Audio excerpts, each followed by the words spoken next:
След избелване много хора се притесняват, че 2 дни няма да могат да ядат нищо нормално. Всъщност не е толкова сложно.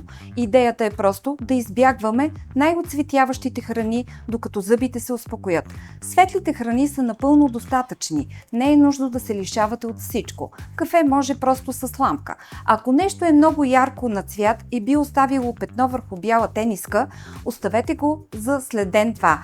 В Dental Care Center не вярваме в крайности и винаги даваме кратки и нормални инструкции след процедурата. При нас няма забрани или болка. Целта е да ви е спокойно и да се радвате на резултата. Избелването е част от грижата, а не от лишенията. Знаем, че графикът ви е пълен, затова сме на супер удобна локация в Парк Център София.